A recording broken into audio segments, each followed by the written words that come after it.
नमस्कार, आप देख रहे हैं 11 बजे की 11 खबरें। आइए बड़ी खबर से बुलेटिन का आगाज करते हैं। कुशीनगर से इस समय एक बड़ी खबर आ रही है जहां पर बड़ा हादसा टल गया है। रेल की पटरी टूटने से यहां पर हड़कंप मचा है। तस्वीरें भी आपको दिखा रहे हैं टूटी हुई रेल की पटरी की। रेल पटरी टूटने से हड़कंप मच गया। सिपाही की सूझबूझ से यहां ये बड़ा हादसा टल गया। पटरी की मरम्मत का काम जारी है। हनुमानगंज इलाके की घटना है। तो आप देख सकते हैं रेल की पटरी टूटी हुई है और समय रहते इस बात की जैसे ही जानकारी मिली काम शुरू कर दिया गया है। इस समय कर्मचारियों को यहां लगाया गया है जो कि टूटी हुई पटरी की मरम्मत का काम कर रहे हैं।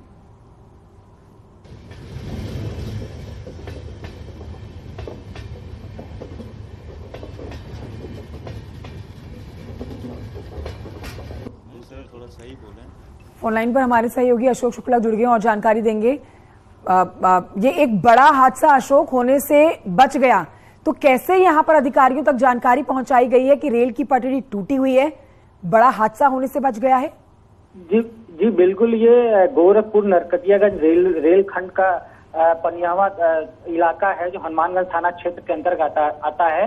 तो इस रेल खंड पे कुछ लोग गए थे सुबह, उन लोगों ने रेल की पटरी टूटी देखी। तो जो संबंधित नजदीकी पिकेट है पनियावा का, वहां एक सिपाही उसमें मौजूद था, उसको जानकारी दिया लोगों ने।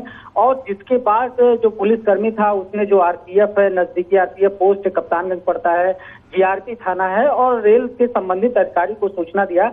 जिसके बाद जो ट्रेनों का संचालन था गोरखपुर नरकटियागंज रेल खंड पे, संचालन सबसे पहले रोका गया और तत्काल जो क्विक रिएक्शन टीम होती है रेलवे की, उस टीम को मौके पर भेजा गया और अब रेल की पटरी के मरम्मत का कार्य किया जा रहा है। तो एक कहीं ना कहीं एक बड़ा हादसा होने से जब रुका, एक सिपाही की सूझबूझ कहें या स्थानीय लोगों की जो जागरूकता के कारण, नहीं तो इस बताते चले इस रेल खंड पे सुबह और शाम में सबसे अधिक ट्रेनें गुजरती हैं और ये सुबह का ही वक्त था।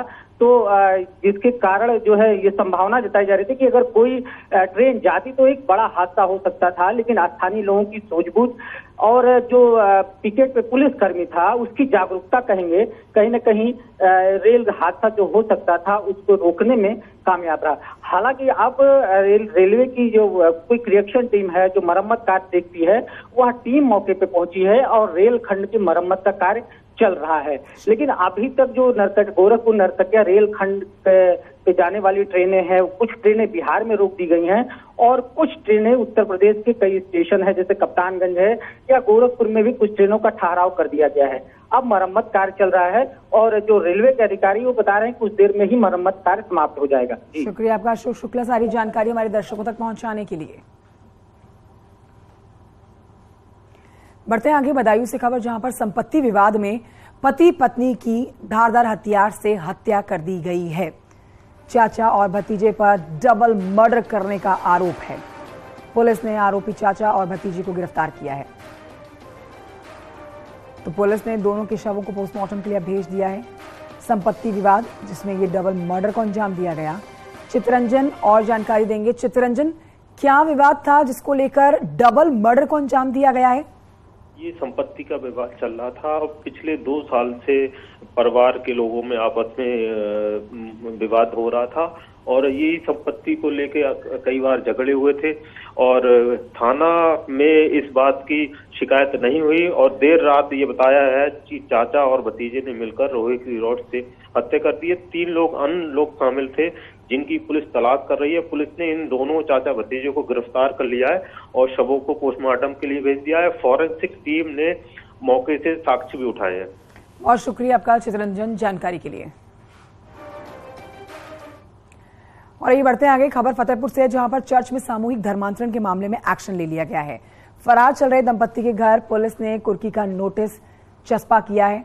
यहां आपको जानकारी दें कि भानु प्रताप और उसकी पत्नी अंजू रानी पर धर्मांतरण कराने का आरोप है। 15 अप्रैल को 56 लोगों पर केस दर्ज किया गया था और इस मामले में अब तक 15 आरोपी अरेस्ट किए जा चुके हैं, जेल भेजे जा चुके हैं। थाना कोतवाली पुलिस ने बिंदकी क्षेत्र में नोटिस चस्पा किया है। आरोप है जिसके मुताबिक अब कार्रवाई पुलिस करने वाली है।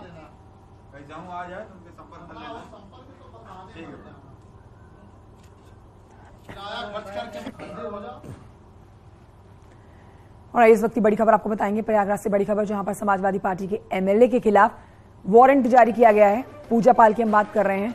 पूजा पाल के खिलाफ गैर जमानती वारंट जारी किया गया है। कोर्ट के समन पर पेश नहीं हुई है पूजा पाल। 16 दिसंबर को इस मामले की अगली सुनवाई होनी है। अतीक के खिलाफ केस में सरकारी गवाह हैं और इसीलिए पूजा पाल को कोर्ट में पेश होना था। समन जारी करने के बाद भी कोर्ट में पेशी नहीं हुई, जिसके बाद अब गैर जमानती वारंट जारी किया गया है।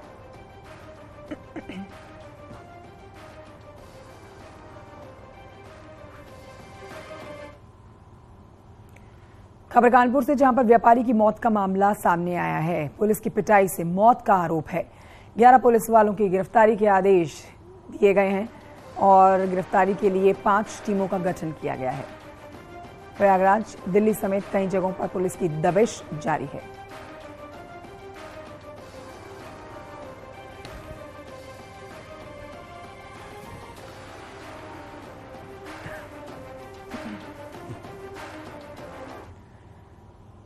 पहले दिन की ईडी पूछताछ में मुख्तार अंसारी ने गोलमोल जवाब दिए हैं। इसी पर आपको जानकारी दें, फरार पत्नी अफशा अंसारी को लेकर जब सवाल पूछा गया तो कोई जवाब मुख्तार अंसारी ने नहीं दिया है। गोलमोल जवाब दिया, पुलिस को गुमराह करने की कोशिश की। पहले दिन 2 राउंड में ईडी ने मुख्तार से पूछताछ की और सुबह करीब 4 बजे तक ईडी ने मुख्तार से पूछताछ की है। कई सवालों पर वकील से बात करने का बहाना बना दिया गया। ज्यादातर सवालों पर टालम टोल करता रहा मुख्तार अंसारी।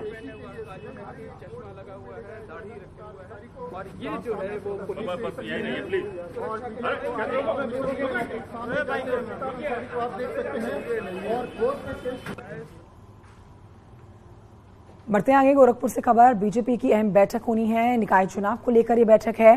गोरखपुर क्षेत्र को लेकर मंथन होगा। प्रदेश महामंत्री, क्षेत्रीय अध्यक्ष इस बैठक में हिस्सा लेंगे। दोपहर 1 बजे पार्टी दफ्तर में होनी है ये बैठक।